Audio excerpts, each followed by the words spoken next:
In the rolling plains along the border of Central and Eastern Europe, on the banks of the Wisła River, the nation of Poland exists today in its third republic, declared in 1989. But this is also only its newest incarnation, representing a people who've lived along the Wisła since before their unification. The Polish people have seen their state and fortunes grow, recede, and change for centuries, but always with its core near their homeland along the Wisła. There, in their core homeland, for over 400 years, the people now called Polish existed as dozens of tribal societies, who slowly grew and changed and combined into progressively more unified people until the establishment of Poland in 961, beginning their transformation from a subgroup or tribe from the greater Slavic antiquity towards their conception of themselves as a single unified people group, eventually leading to the nation-state of Poland seen today.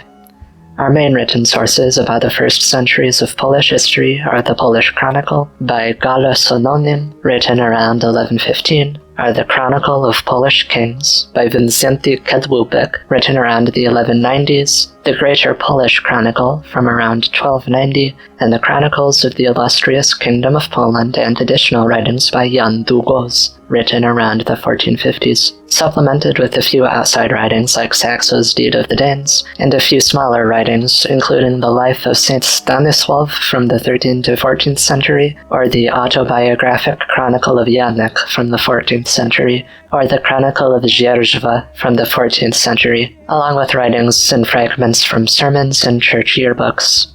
The first and second chronicle recorded the verbal folklore of Poles, which involved their history, the first somewhat editorializing folklore into a historical narrative, while the second preserved the full character of folkloric strangeness. The third chronicle incorporated folklore and information from church yearbooks and routine records.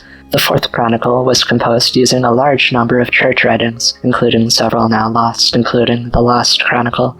While the first three chronicles were commissioned by kings and dukes to celebrate and communicate their glory of their domains, the Chronicle of Długosz intended to follow the standards of Greco-Roman history in the treatment of history as a science. These texts are routinely contradictory and highly mythologized, so we can never take their plain text at face value. Instead, we must critically analyze each text and cross-analyze between them. We also need to analyze archaeological evidence, along with smaller anthropological sources like topographic folklore or the etymology of place names. So the synthesis of history which we explore might vary, majorly or minorly, from mainstream popular history. Pop history can tend to bias to one field or another, while we'll try our best to keep our sourcing balanced. By text, the Poles claimed to have been unified since the 600s, rather than their historical date of union in 961. In order to synthesize history, we need to interpret these creative decisions and understand why they were made. We can understand exaggerations like the early unification of Poland as being likely inspired in the wake of the lasting damages brought by the succession crisis of the 1100s. The cross-comparison of every surviving source, along with archaeological information, can help us understand what changes were made to history and why they were made to better illuminate what it used to be. The narrativizing of history, which makes it more difficult to interpret, isn't anything that's unique to Poland. For an example, many Americans learn and repeat a mythologized history of their country, from the first Thanksgiving featuring invented dishes and invented characters, to the Founding Fathers with origin myths, to Paul Revere and the mythology of their war for their autonomy. And it's time to return to that place and explore the origin of Poland in greater detail. Beginning with the Lechitam. Throughout the chronicles and folklore of Poland, the Poles identified their origin in a patriarch named Lech, who set out to hunt along with his brothers Czech, the patriarch of Czechs and Slovaks, and the Rus, the founder of the Rus city-states. Lech found his way to what is now central Poland, where legends say he witnessed a white eagle who swooped down in front of the sunrise to protect her nest. The image of the eagle swooping in front of the sun imprinted itself in Lech's mind, and he took it as an omen from the gods. So he and his hunting aides settled the city of Gniezno, and his aides spread out to settle the various tribes of the region, who would then call themselves the Lechitam, or the Lechites. We see various chroniclers utilize this myth to make claims about Polish history. The third chronicle claimed the Poles were just as ancient as the Greeks and Mesopotamians, and they used the story of Lech as an equivalent historical figure to Gilgamesh, or Helen, the ancient Greek demigod who was claimed to be the ancestor of all Greek people, and is the reason why Greeks call themselves the Hellenic Republic. Długosz and later authors favored using the story of Lech to trace a noble lineage, which could tie the Poles back to the Bible, the fall of the Tower of Babel, and the Christian conception of the origins of the different people groups. Such revision was very common throughout the Middle Ages, with other authors also altering their history to trace it to the Bible. With several Polish authors applying their own meanings to their own variants of the story, and with other variations of the story found in Czech authors and early Yugoslavian writings, we can be fairly certain that this tale originates from folklore. That alone doesn't make the tale true, but it does indicate an early folkloric origin to the tale, likely from around the time that the Slavs first diverged during the late 400s or early 500s. According to Długosz, after Lech passed away, Gniezno elected his son, and then his son after him. This chain of Lech, his son, his grandson, and their devout followers called themselves the Lechitam, or the Lechites. And after the third king passed, the fourth chronicle reports the transference of leadership from Gniezno to each tribe's regional government, under the rule of their governor or warlord named Wojewoda. This title eventually becoming the name of lords in the later kingdom period, and eventually the name of Poland's provinces or states. The alleged 12 Wojewoda who took reign of Poland after the passing of the third son were likely the kings elected by each tribe according to Piasts, the tribal custom introduced last video, which functioned like a sort of early representative republic, at least by ancient standards. Długosz's chronicle claimed that the 12 leaders representing 12 tribes continued to meet in Gniezno, essentially functioning as the council who first elected the king of the alliance, but now, not seeing the need for a king, they continued to meet and simply split that power between themselves. And the narrative presented here is one where the individual tribes of the early Polans splintered, became autonomous and independent from one another, but maintained diplomatic ties and a sense of indirect unity.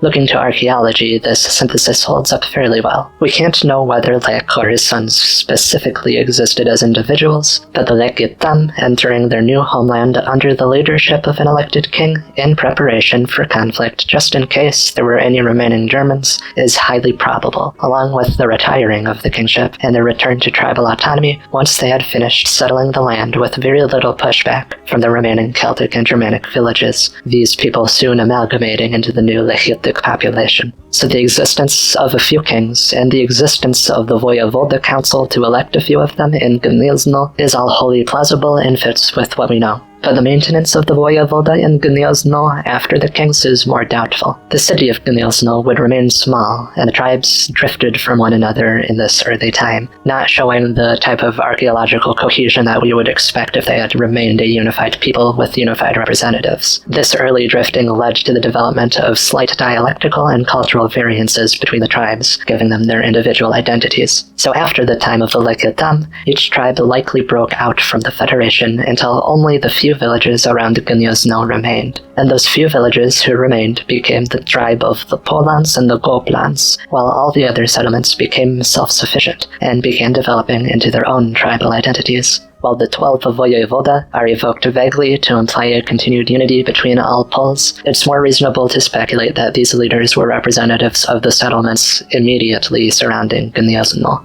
Over the time of the next 100 or so years, these people would head in similar trajectories following similar lifestyles. In each of these tribes would typically be 10 to 20 villages around an administrative stronghold. An entire unit of villages was called an Opole. Again, in the later kingdom era, this name would be given to the sub-provinces under the Wojewoda. Each village within an Opole was a roughly clustered extended family, a collection of a few dozen homes that were scattered around a common central building. In the 500s to 600s 1800s, these homes were still partially subterranean and made to be deconstructed and reconstructed as the Slavs shifted around with the seasons. But by the 700s, the Lechites made their homes fully above ground and began building them larger, increasing from single-room structures to often two-room buildings with a loft or an attic. The larger buildings often housed a few generations, with grandparents, uncles and aunts, parents, and grandchildren sharing a roof, while some other tribes spread themselves out as they made forest and farmland and opened real estate, allowing for newlyweds to begin building their own homes as part of the wedding customs, causing their villages to gradually spread out and for homes to remain smaller. But even in denser settlements at the hearts of tribal alliances, the buildings remained single-story with only an occasional second floor, and each building housed an extended family, but not multiple related families. There's nothing analogous to apartments or multifamily homes. Most routine trade and exchange happened within an Opole, leading each village within one to become geographically, culturally, and genetically interconnected, with one to a few Opola comprising the tribe, or plemię, or poddział, both words which seem to etymologically derive from either hand or the weaving of something together. Either way, these words imply that the Lechites saw themselves as parts of a larger whole, that each tribe was just a single smaller part of the cohesive federation. Some sense and recognition of unity remained even after the retiring of the kingship. Though as time progressed, conflicts both with neighbors and with other Slavs led to a few new alliances. In the northwest formed the Veliti, in the central region formed the Polans Goplans, and in the southeast formed the Vistulans. Most Polish chronicles treat the history of the Polans as uniform across all of what would eventually be Poland, but archaeology confirms that this tribal alliance was limited to their heartland for the next few centuries. It's very likely that these stories projected onto all of Poland originated as the oral history of the Polani tribe, somewhat like how the most popular history known in the West about Greece is really only focusing on the culture of ancient Athens or Sparta, to the obscurance or even ignoring of the other Greek city-states who had their own very distinct histories. The Western Veliti rose in competition against the Frankish kingdoms, waging raiding campaigns into the countryside and driving a mutually hostile generational war. The details of their history will be saved for an eventual video about them and their conflicts with the Germanic Christians. For now, they'll mostly be discussed when their history overlaps with the Eastern Lechites who would become the Poles. Chronicles disagree on the conflict which drove the Polans to expand. The third chronicle pitted the Poles against a Greek invasion by Alexander the Great. Yes, that Alexander. But this framing is certainly made just to elevate the status of the Polish leader. The fourth chronicle claimed an invasion from Hungary, which likely holds a bit of truth. The Hungarian state, by the time of the chronicles, occupied the region which had been held by the Avars of the time of the story. Both the Hungarians and the Avars shared their origin in the disintegrated Hunnic Empire, so we can infer this conflict was fought with the Avars, who through later oral retelling became the Hungarians. Under threat of invasion by a larger and superior army, the Polans turned to an experienced but low-born soldier who led his men to victory against several smaller battles preceding the war. Respecting his virtuous command of his troops, the tribes around the Polans convened to elect him as their king, so Przemysław was appointed the title of Leszek or Leszko, a diminutive form of Lech, which intended to honor their new king. Reportedly, the Polans were vastly outnumbered and feared a direct one-on-one battle, so Leszko snuck into the woods overnight and set up an army of false soldiers made like scarecrows with lanterns as heads. When the light of dawn broke, the enemy saw the sun reflecting off of the lanterns in the forest, and they assumed from afar that those were the helmets of the Polans. So the enemy rose at dawn and charged against the scarecrow army.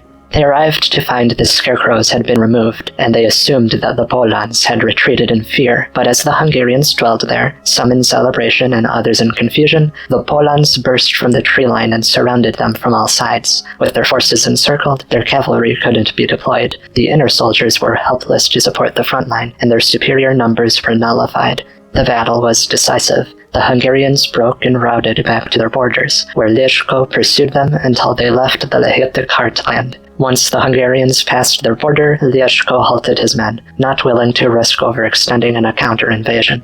Both chronicles describe differing opponents, but agree on their image of Leszko as an intelligent and cunning, yet low-born leader, who proved himself in battle, so was rewarded with the crown, making him the archetypical ideal of a Lechitic king. Whether or not the real Leszko lived up to the legends, the story of his ascension and rule remained an important part of Polish culture for centuries to come. The image of the virtuous soldier who is elected to kingship as the standard of a proper king etched into the Polish memory. After his long reign, the king passed away peacefully, so the Wojewoda met to elect his successor. Overwhelmed by all the noblemen who came demanding the throne, the Wojewoda decided on a race on horseback to determine the next king. Their favorite knight in the running filled the racetrack with nails so his competitors would drop from the race as their horses were injured, but a common farmer entered the race just running on foot as a joke, and as he was running on foot he noticed the knight dropping nails and the racers dropping out, so he went to the Wojewoda and told them of the scheme, and the Wojewoda crowned him, a simple farmer, as Leszko II. According to the chronicles, Leszko II preferred wearing armor or his old farming clothes, and at the Wiets he'd wear the crown and the robes, but hung his peasant clothing on display to remind himself of his roots among the commoners when he addressed them. Leszko II not only fought off further invasions from Germans and Hungarians, but allegedly led his own invasions into his neighbors to expand his realm. The chronicles implying expeditions into Germany or Hungary, but in reality probably driving the first phases of expansion by the Polans and Goplans into surrounding tribes.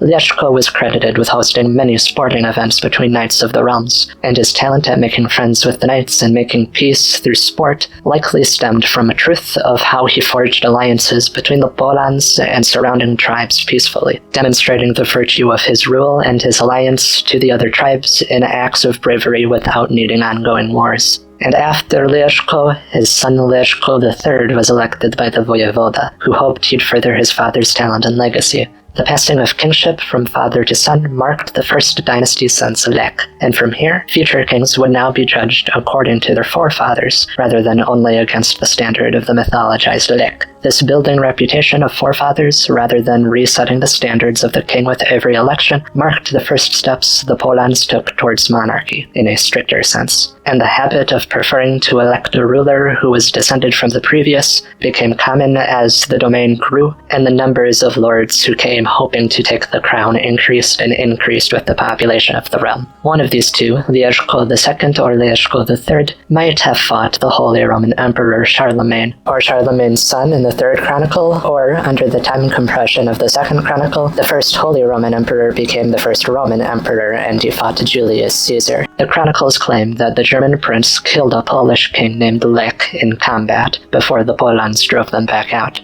While Długosz was skeptical of the story, he guessed that it might have been Leszko II. But with how the years work out, I suspect this Lech was either Leszko III, or more likely some Lech of the Silesians or another tribe west of the Polans. Since Lech or Leszko was a title given to honorable rulers, it's very likely that several tribes all called their leaders Lech at the same time. The Lechs we remember are only the ones we remember because they led the Polans, and the Polans were the tribe who ended up unifying Poland. Likewise, the chronicles allege that Leszko III had left different parts of Poland to 20 sons, with cities across Poland and eastern Germany allegedly named after his sons which ruled them. We know from archaeology that these people weren't unified, but the myth of 20 sons likely serves to recontextualize names from folk tales in neighboring tribes. These characters from other mythological traditions were collected and combined into the single folkloric tradition of the unified Poland. All this time we've been following the sequence of kings who sat in Gniezno, the leaders of the Polans, but every single tribe once held their own mythological history and their own lineage of kings. All these figures became antiquated and then obscured when Poland was unified, but the Polish story reincorporated a few of these tales into their narrative. The most famous of these is the story of Kraków, the former capital of the tribe of Wistulans. Likely living around the same time as Leszko I, the Wistulans also faced off an invasion and ended up electing their own heroic soldier named Krak or Krakus, who, after winning his war, went to the center of the Wistulan heartland and founded Kraków.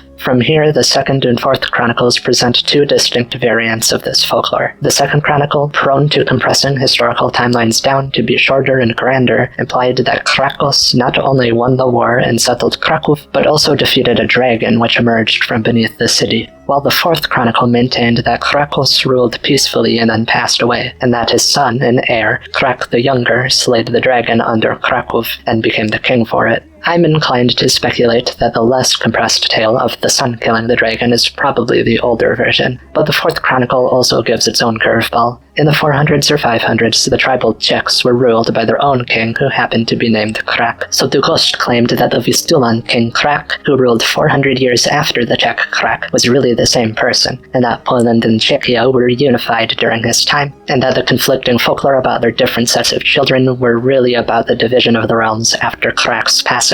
This bit is absolutely inaccurate. The Czech and Vistulan monarchs had to have lived at least 300 years apart, going by the development of their realms in their times. So while the 4th Chronicle's story is likely more accurate, it also has its own changes. Again, thanks to Poland's succession crisis in the 1100s, and their renewed sense of unification which followed the crisis and altered their oral folklore. After the reign of Krak the Older, the heroic Krak the Younger would be elected for defeating the dragon, but he'd then be murdered by his brother Lech the Younger, who the Vistulans next elected, unaware of his betrayal, off their love for his father and brother. When his scheme was discovered, the Vistulans overthrew him and held an election, where they now appointed his sister and Krak's final living child, Wanda.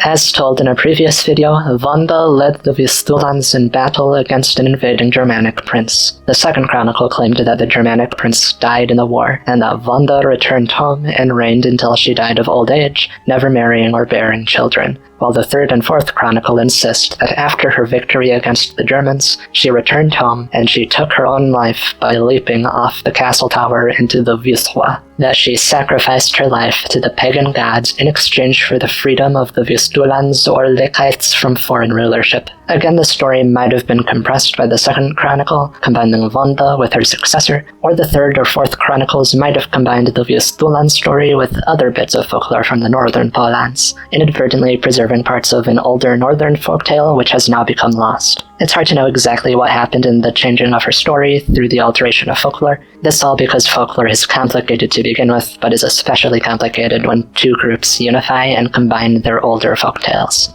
While Krak and Wanda's folklore remained the most intact, other mythologies from other tribes occasionally survived. In the 1st Chronicle, and in fragmental folklore, we can find a king named Wizymir, the leader of modern-day Mecklenburg, who might stem from folklore about the rise of the Obotrite alliance, possibly making him the Obotrite equivalent to Leszko or to Krak. In their legend, the Danes arrived and forced their leadership onto the Polabians, but Wizymir rallied the people together and struck back against the Danes, driving them out of the Lechitic lands and plundering the Danish countryside in retaliation, pushing the Danish army back to their homeland, and then returning home in wealth and celebration, taking the Danes back as captives and making them his servants. This king's story became excluded from future histories, but his name appeared briefly as one of Leszko's 20 sons reigning in what is now Mecklenburg, echoing his legend by associating his name to the same location as his folktale, despite not repeating his folktale, appearing instead as a sort of Easter egg or reference. Therefore, it's highly probable that each of the 20 sons also associated with Leszko had derived from older legends, which had come from the cities that they're paired with. The 20 kings likely came from 20 folk stories in 20 tribes, or maybe 15 tribes. 5 of the princes end up occupying parts of Denmark, which we know the Polans didn't occupy, so we might assume them to have been exaggerated from tales of military commanders who led raids into Denmark, which itself would have been commemorable and heroic to the Lechitic tribes, but would have become less impressive to the Poles who eventually wrote the Chronicles. Therefore, raiders become princes.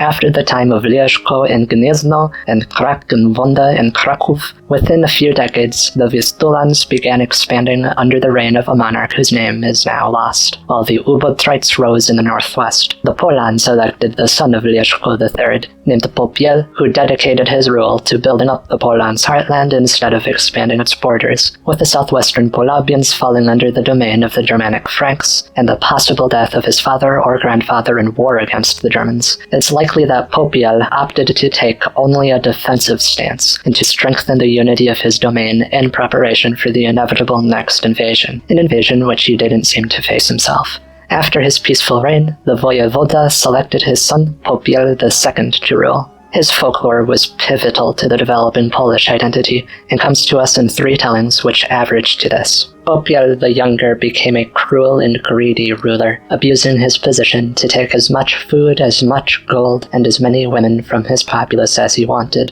He took a Germanic princess as a wife, whose persuasion, along with his laziness and incompetence, allowed Vikings and Germans to pillage his countryside totally without consequence, and he punished any of his citizens who took a complaint about his abuse to him or his staff. He shut down public meetings, stopped meeting with the Wojewoda, and ended all contact between the commoners and himself, and he sent soldiers out not to stop the raiding Vikings, but to go to a pointless war to cause their own demise. In surviving stories, his 12 uncles, but in older tales likely either 12 neighboring kings or the 12 Wojewoda of the Polans and Goplans who elected him, all came together to remove him from the throne for his tyranny. His wife learned of their plan to remove him, so the monarchs drugged all 12 during a holiday feast, and when they had died from the poison, he snuck their bodies out of the feasting hall in the night. Even though the honorable custom was to cremate the dead, he threw all of their bodies into Lech, letting them sink and be eaten by fish, a crime almost indescribably offensive. But the bodies were discovered, and the people quickly realized that Popiel had killed them, and it was unforgivable, so the people demanded his capture and execution. They stormed his mansion, and he fled with his wife to an old grain tower next to the lake, where they locked themselves inside and they hid at the top of the tower. But, attracted by the smell of death in the lake, they were soon noticed by a swarm of mice and rats, who followed the smell of their sweat and their fear, and swarmed the monarchs, devouring them alive, their final punishment from the gods for their violation of the duties of his oath as the king. With the king and the dynasty dead, the people would have to search for a new leader to save them from their crisis and the likely oncoming Germanic invasion. Around this time, the Vistulans fell into the wider domain of the Czech state of Great Moravia, along with Silesia, the Sorbians, and the southern Polabians, during the military conquests of the Moravian king Dragovit. Meanwhile, the northern Polabians struggled against the Germans and one another, with only the Obotrites remaining as the region's significant power. The Polans returned the ruling of their realm to the Wojewoda, but they were anxious to elect a new king to lead their army and prepare for the inevitable invasion. But despite serving as the origin story for the ruling dynasty of Poland for the next few centuries, the story of the family's progenitor Piast is strangely fragmental. The 2nd and 3rd Chronicles don't discuss how Piast became the king, and the 4th only mentions it passingly as a footnote or epilogue to the primary story also told by the other Chronicles. The section of Piast's life focused on in the Chronicles is set shortly before the death of Popiel. So the story goes, 2 strangers came into town, hoping to witness the haircut of Popiel's son, haircutting being a sacred and religious rite for the coming of age of any child. Having been turned out of the castle, the 2 strangers wander until they come across the cottage of the humble Piast. There, Piast is about to administer the haircut of his own son. The strangers knock on his door, and he invites them inside and to partake in food and drink as part of their celebration. And in return for his hospitality, the 2 strangers bestow a magical blessing onto Piast and to his son, and in time his son becomes the king. This is very vague, and later tellings try to expand it. One telling insisting that the 2 strangers are angels sent by God, and another telling trying to claim that they are 2 of the apostles. Perhaps in the original telling these may have been 2 polytheist gods or spirits of ancestors, but this is totally obscured in the tellings we have. The early chronicles are vague as to whether Piast himself had ever become king. It states that after the death of Popiel, the realm descended into a short period of civil war, and that the civil war was ended by the ascension of either Piast or Piast's son. Whether Piast ever ruled at all, whether he ruled for a short period while his son came of age, or whether he ruled for over 50 years is the source of disagreement between the chronicles, which is very strange for such a pivotal moment in Polish history. I'm inclined to speculate that perhaps Piast served as a Wojewoda, and that his son emerged from the Wojewoda system as the sole monarch, but this is really shooting in the dark at a very obscured moment. The only account which explains how Piast himself could have become king or gives any detail is that of a young Długosz, whose chronicle claims that the strangers returned and that Piast invited many common people to his house. And there the strangers caused a miracle, in which his barrels of honey and beer overflowed with infinite drink, and the miracle convinced the people to elect him as their king. In a later writing, this miracle is loosely alluded to, but the author actually insists that the Piast's son became king after a victory in a boat race similar to the horse race which elected Leszko II. It seems that this section of Polish history had a multitude of conflicting folktales about it, and that the Chronicles never seemed to settle on a single narrative to embrace, and therefore left the pivotal moment obscure in interest of focusing on the section which the tales could agree on, the visitation of the strangers rather than the ascension to the throne. Around the time of Piast, we see the lifestyles of the tribal Lechites beginning to somewhat transform.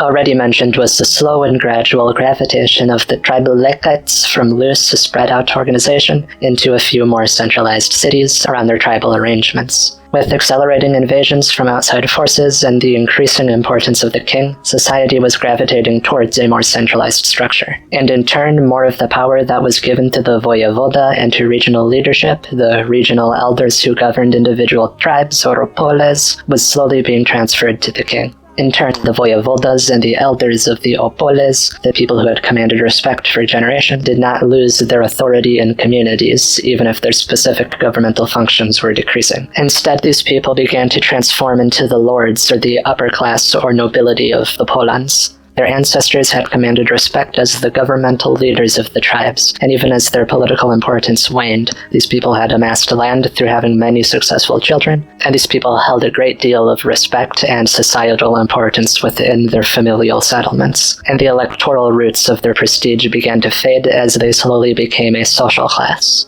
Around this time, we also see the emergence of the earliest gords, the sort of Slavic equivalent to castles of the time. While centralized, fortified settlements had long been an aspect of Lechitic tribal society, the invention and specific design of gords began perfecting this approach. Basically, better fortifications allowed them to be more reliable and played a role in the ascension of the status of those cities, and of the people elected to rule them. During and shortly following the time of Piast, the various Lechites began to unify their domains into several tribal alliances. The Polans themselves emerged into a new era of stability with the goal of expanding their own domain. Again, in the third chronicle, Ziemowit was elected right after Popiel, while in later accounts his father Piast ruled in between. Either way, Ziemowit took the throne, and reportedly took great interest and skill in his military service, naturally understanding the tactics of both infantry and cavalry, and quickly rising as a natural tactician and commander. Putting an end to the routine Germanic and Hungarian raids under Popiel, he began expanding the domain of the Polani for the first time in a century, competing directly with the other alliances forming around him. He expanded east, finally absorbing their longtime rivals in the Central Plain, and he was encouraged to go further. Cheered on and celebrated by his armies and by the lords and the Wojewoda alike, this led to conflict with the 2 or 3 rising Pomeranian alliances, growing into a prolonged war, which the 4th chronicle implies instigated the death of the king in one way or another. In the end, after many successful military campaigns, Ziemowit would fail to take Pomerania, and during the stalled-out conflict he would pass away. In the wake of Ziemowit's death, the Wojewoda met and decided to elect his only son, Leszek, to the throne, hoping that his reign would be just as successful as his father's. Taking the throne as a young teen, Leszek brokered peace with the Pomeranian tribes and halted their realm's expansion. Instead of conquering, he turned his focus to the development of the justice system, the polytheist church, and generally easing disputes within his borders, hoping to ensure the harmony and stability of his own realm. For his efforts, he was also well liked by the lords and Wojewoda, and the commoners alike. During his reign, he generally rose the quality of life in the Federation. So, when he bore his own son, Ziemowit, he raised him in preparation for him to take the throne. And when he passed away, the Wojewoda readily elected his son. Ziemowit turned his attention to the expansion of his realm, but did so more tactfully than his grandfather. A competent warrior and skilled commander in his own right, he defeated the last rival to the Polans in the Central Plain. But learning from his predecessors, rather than seeking out a military conquest against the powerful alliances raising around him, he employed his tactful diplomacy to expand his realm peacefully. After probing to the people around him, sending forces to aid the Ukraine in their revolt against the Germans, he forged strong and deep alliances with the people around him, and in this manner he brokered a deal with the king of the Mazovians, bringing the Mazovian realm into the Polani Federation. And here the Polans finally stretched across the Wisła into the eastern shore for the first time in their history. But Ziemowit and his wife struggled to conceive a child, and when he was finally born, their son Mieszko was born blind, though this blindness is likely metaphorical to his childhood spent as a pagan. Mieszko is the final culmination in the journey partaken in this video, technically officially taking the title of Duke, often referred to as King. Mieszko is notable within Polish history for being the first monarch to unify the core Polish lands of what would eventually be Greater Poland around Gniezno and Poznan, with what would become Lesser Poland around Kraków. The uniting of these two halves of the domain would become quintessential to the identity of the Polish state, the merging of the northern and southern cultures, creating the greater Polish culture. In this sense, the uniting of Gniezno and Kraków can be likened to the reuniting of Judea and Israel at the end of the divided kingdom period in Jewish history. While the unification of North and South is paramount to the forming of Polish identity, Mieszko is probably most remembered for his adoption of Christianity after he took the throne.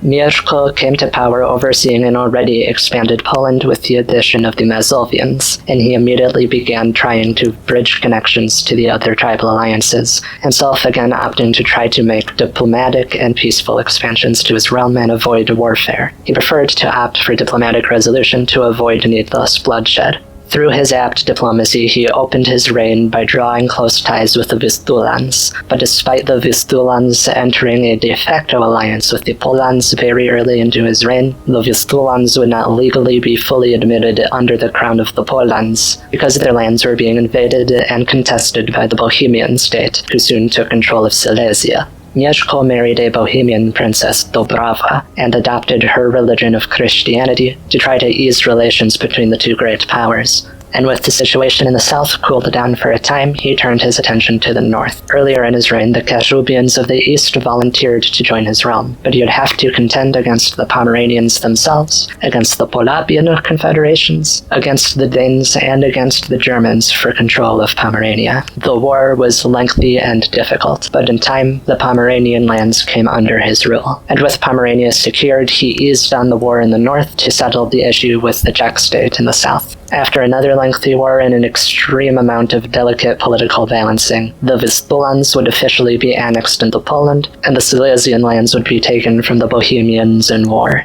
Once the Silesian region was secured, he returned his attention to finish securing Pomerania. The Polabians were ensnared in their own conflicts with the Germanic kingdoms for their independence. Entering in support of the Polabians with hopes of eventually betraying and annexing them, the Saxons would defeat and repel Mieszko several times. Somewhere during the mess of military campaigns, it's likely that the Germanic state attempted to invade Poland directly, Otto II driving his army possibly as far east as Poznan before being repelled. Around this time, Mieszko's first wife passed away, and as part of the complicated peace agreement with the German state, Mieszko took the hand of a Germanic princess. But most importantly, outside of Poland, for establishing Poland's place in the European theater was Mieszko's involvement in the Germanic Civil War following Otto II's defeat against Sicily, and Mieszko's lending of aid to the Swedes in their war against the Danes. By leveraging his skillful armies and competent military tactics abroad, sending his soldiers afar to fight in other countries, the monarch was able to demonstrate his competency as a leader, the power of his state, and the skillfulness of his people. By the end of his 30-year rule, Mieszko had more than doubled the size of Poland. He had proven Poles to be effective at diplomacy and international politics, and he had demonstrated the effectiveness of the Polish military. And most lastingly, he had permanently altered Polish culture. By unifying the North and South, he began the Polans and Vistulans path towards identification as a single people, and his reforms to the political system transferred more and more authority from the Wojewoda to the king. Under Mieszko, the system of electing the king in the time of crisis to lead the military transformed into a system more similar to other places in Europe, where the king took greater and greater involvement at all aspects of governance.